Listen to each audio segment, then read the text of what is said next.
You open up Illuminati or Solana Floor or any of these analytics tools and you search for the highest priced Solana NFT collection, you're going to find Boryoku dragons at the very top of the list.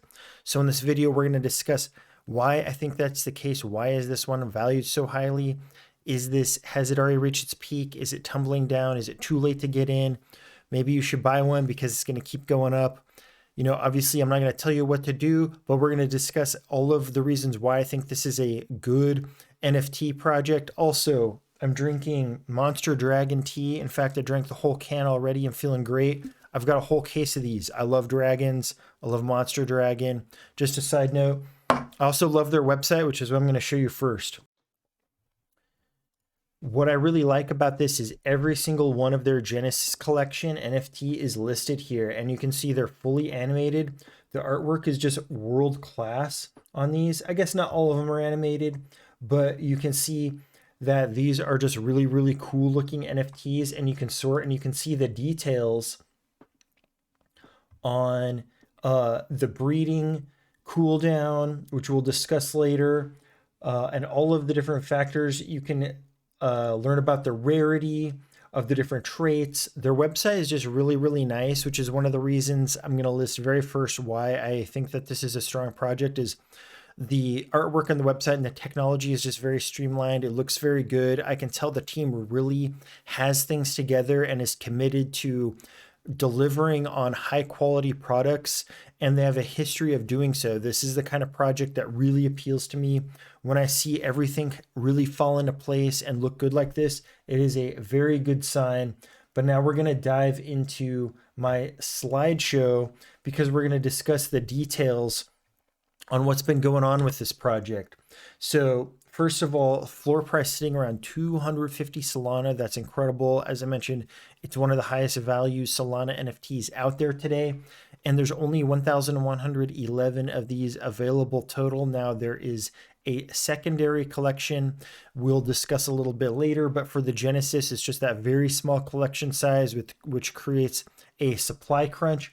And there's already been 115,000 Solana transaction volume since it was launched back in early November.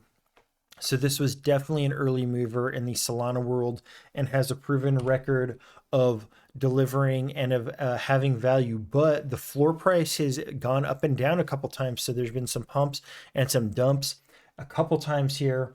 You can see that it dipped down almost to 100 Solana back in December, but it pumped all the way above 200 and then dumped again back down to 150. This has been pretty dynamic, but it had a crazy run up all the way almost to 400 Solana in just a matter of like 3 weeks or 4 weeks. Absolutely insane. And from there, it took like a 50% dump all the way down to the 300 range, back to the 400, crossed that 400 Solana barrier, which I don't think any other NFT has ever done. And then, wow, it has kind of taken a tumble slowly but surely during this bear run that we're in. So take it with a grain of salt, because currently here in November 2021, March 2022 is the date currently. We're in a huge bear market for like 3 weeks or 4 weeks now, not just NFTs, but crypto in general, as well as the global economy facing a lot of uncertainty. So this dip, I think, could be related to the world event and the overall market. But it really doesn't have the resilience. Like DeGods has had resilience through this kind of thing. Some of these other blue chips have just managed to keep going up and to the right during this bear market, but not this one. So that's worth considering. Was this the top? Was 400 the top? Or do you think that we are now sitting undervalued and now's the time to buy and we're going to hit 400 or even 500 or more later? That's up to you to decide, not up to me to decide.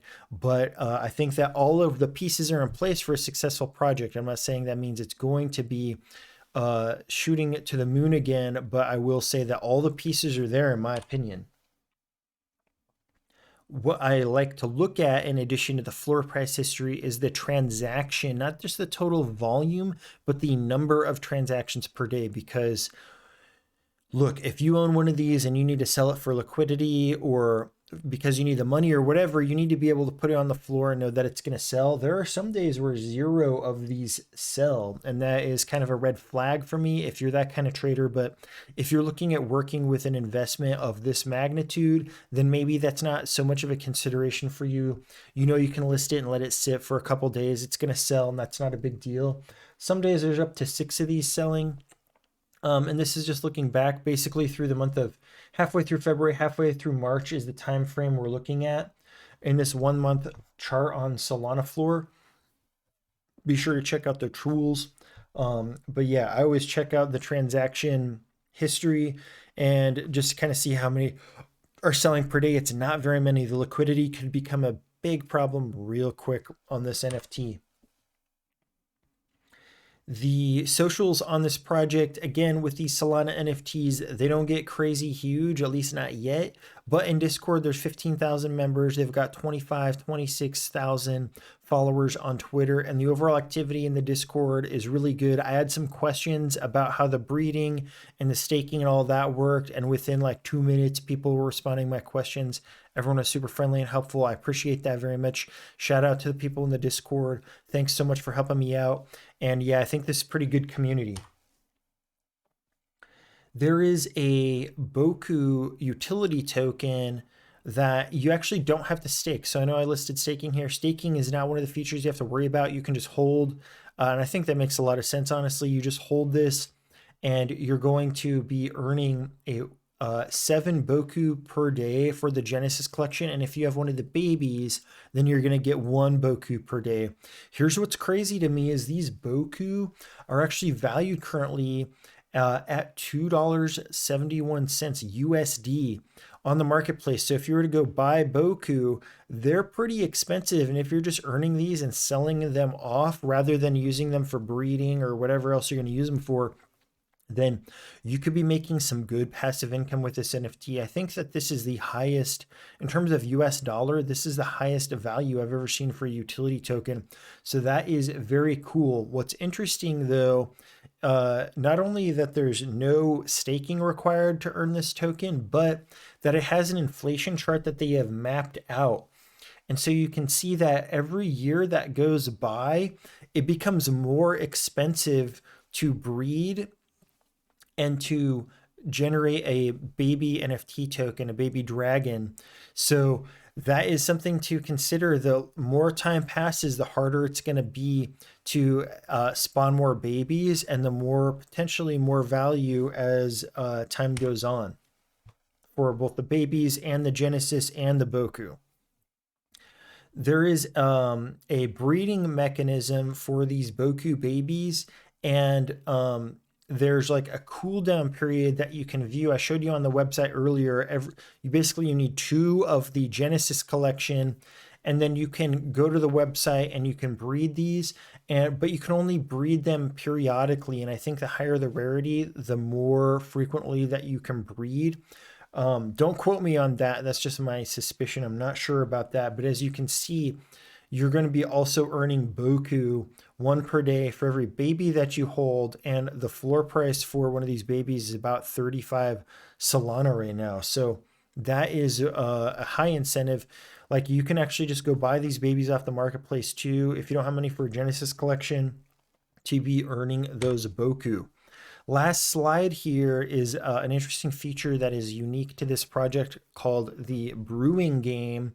There's a Boryoku pub, and you can log in with either your baby or your dragon, and there's basically a coin flip style game from what I understand, and you spend your BOKU, but the more leveled up you are in the system, this higher chance that you have to be earning your BOKU back, basically to win the coin flip, with a cap at like 51 or 52%, the higher level you get.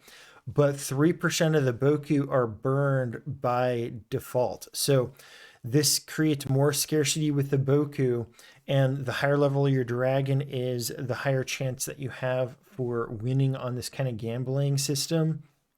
And this is just a really cool concept.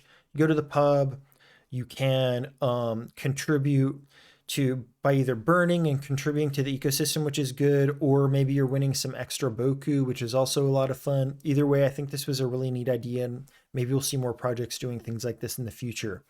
Thanks for joining me on Boryoku Dragons. I think it's a really cool project. And I am doing a full series on Solana blue chips, so stick around, watch the entire playlist, try and figure out which NFTs are best for you and your portfolio. Do your own research, and I will see you in the next video.